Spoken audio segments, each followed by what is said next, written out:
दाखिला 1/3 सीटें मातृशक्ति के लिए आरक्षित हो जाएगी। माननीय अध्यक्ष जी, इसके साथ महिलाओं के अधिकार की एक लंबी लड़ाई का अंत हो जाएगा और जिसकी कल्पना इस G20 की बैठक में सम्माननीय नरेंद्र भाई ने समग्र विश्व के सामने रखी, वुमन लेड डेवलपमेंट, उसके नए युग के श्री गणेश इसी बिल से होने जा रहे हैं।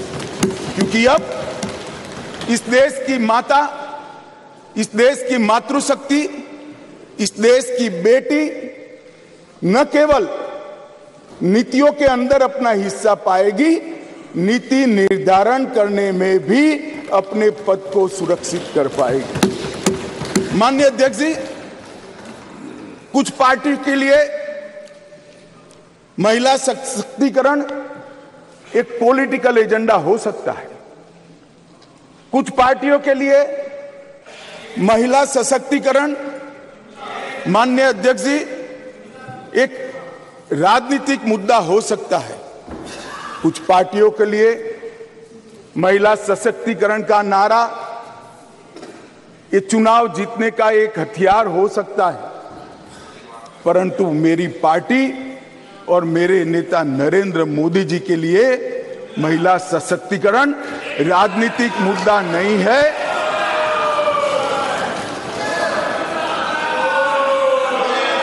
फिर से सुनिए, मेरी पार्टी और मेरे नेता नरेंद्र मोदी जी के लिए महिला सशक्तिकरण राजनीतिक मुद्दा नहीं, मान्यता का सवाल है, मान्यता का सवाल। माननीय अध्यक्ष जी, किसी भी सिद्धांत के लिए किसी व्यक्ति या संस्था इसका आकलन करना है कि सिद्धांत के प्रति मान्यता कितनी दृढ़ है, तो कोई एक घटना, कोई एक कदम से नहीं बनाया जा सकता। प्रधानमंत्री नरेंद्र मोदी जी जब संगठन का काम करते थे, भारतीय जनता पार्टी के संगठन महासचिव थे गुजरात प्रांत के, और गुजरात में भारतीय जनता पार्टी की वडोदरा कार्यकारिणी हुई थी।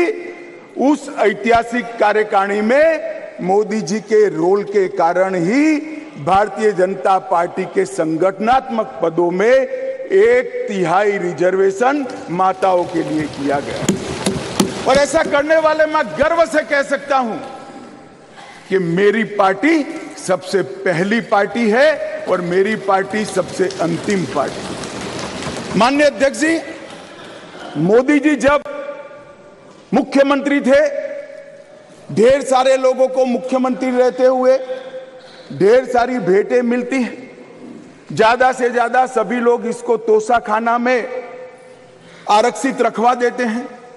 मोदी जी ने उस वक्त निर्णय किया था और सार्वजनिक घोषणा भी की थी कि जितनी भी भेंट आएगी उसका ऑक्शन होगा और वो बच्चियों की पढ़ाई लिखाई के लिए खर्च किया जाएगा। माननीय अध्यक्ष जी, सीएम रहते हुए भी उनको प्रधानमंत्री देश की जनता ने चुना।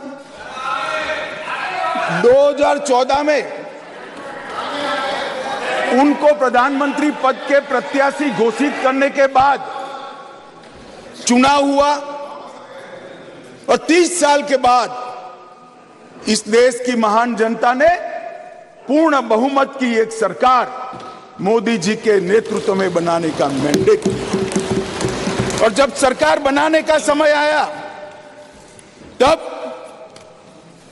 मोदी जी का स्वाभाविक था कि मुख्यमंत्री पद से इस्तीफा देना, और इस्तीफा देने के बाद ही वो प्रधानमंत्री बन सकते थे।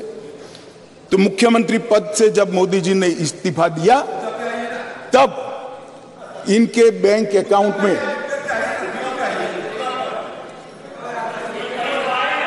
माननीय अध्यक्ष जी, भाई उनको जवाब न दो, इनके बैंक अकाउंट में जितना भी मुख्यमंत्री की तनख्वाह से और जितना भी पैसा बचा था वो सारा का सारा गुजरात सचिवालय की वर्ग 3 और 4 के कर्मचारियों की बच्चियों की पढ़ाई लिखाई के लिए। माननीय अध्यक्ष, इसके लिए कोई सर्कुलर नहीं था, इसके लिए कोई कानून नहीं बनाया था। यही मोदी जी थे जब गुजरात के मुख्यमंत्री थे, तब बेटी बचाओ बेटी पढ़ाओ का नारा देश भर में दिया और गुजरात में उनके प्रयासों से, जन जागृति के माध्यम से कोई कानून के बगैर लिंग अनुपात के अंदर बहुत बड़ा परिवर्तन कर लाखों बेटियों को पृथ्वी पर आने का अधिकार इस नरेंद्र मोदी जी ने दोम धपकी धूप में मई महीने में पटवारी से लेकर मुख्यमंत्री तक पूरी की पूरी सरकार 5 दिनों तक गर्ल चाइल्ड एनरोलमेंट के लिए गांव-गांव में जाती थी। कोई कस्बा ऐसा नहीं होता था जहां पर सरकार के पदाधिकारी नहीं जाते थे। पंच, सरपंच, जिला पंचायत के सदस्य, तहसील पंचायत के सदस्य, विधायक, सांसद, मुख्यमंत्री, मंत्री सभी लोग जाते थे और बच्चियों को पढ़ाने के लिए, उनके एनरोलमेंट के लिए और ड्रॉप आउट रेशियो के कम करने के लिए, उनको फिर से पुनः दाखला दिलाने के लिए गांवों में निवास करते थे। माननीय अध्यक्ष जी, बेटी बचाओ बेटी पढ़ाओ, इसका परिणाम क्या था?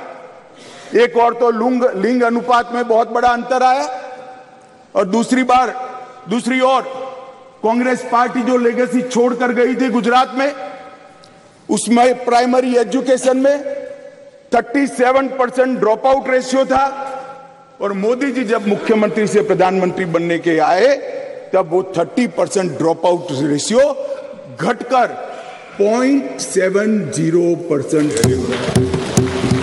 माननीय अध्यक्ष जी, इसलिए मैं कहता हूं कि हमारे लिए राजनीतिक मुद्दा नहीं है, हमारी मान्यता का मुद्दा है, हमारे स्वभाव का मुद्दा है, हमारी कार्य संस्कृति का मुद्दा है। माननीय अध्यक्ष जी, जहां तक नरेंद्र मोदी जी की केंद्र में सरकार बनी, ये कह रहे हैं कि पहले भी हुआ था, पहले रोक लिया गया, ये सब बातें तो मैं बाद में बताता हूं। परंतु ये जो महिला सशक्तिकरण की बात है, ये संविधान संशोधन से जुड़ी हुई नहीं है। महिलाओं के लिए सुरक्षा, सम्मान और सहभागिता, ये तीनों चीजें जिस दिन मोदी जी ने इस देश के प्रधानमंत्री पद का शपथ लिया, जिस दिन से भारतीय जनता पार्टी की सरकार बनी, ये सरकार का श्वास और प्राण दोनों बने हुए हैं। माननीय अध्यक्ष, कई ऐसी चीजें हैं जो हुई है। आज मैं कहना चाहता हूं माननीय अध्यक्ष जी, जिस दिन मोदी जी इस देश के प्रधानमंत्री बने, மகளிர் இடஒதுக்கீடு தொடர்பான மசோதா மீதான விவாதத்தின் போது மத்திய உள்துறை அமைச்சர் அமித்ஷா தற்போது விளக்கமளித்து வருகிறார். அந்த காட்சிகளை நேரலையில் பார்த்தோம்.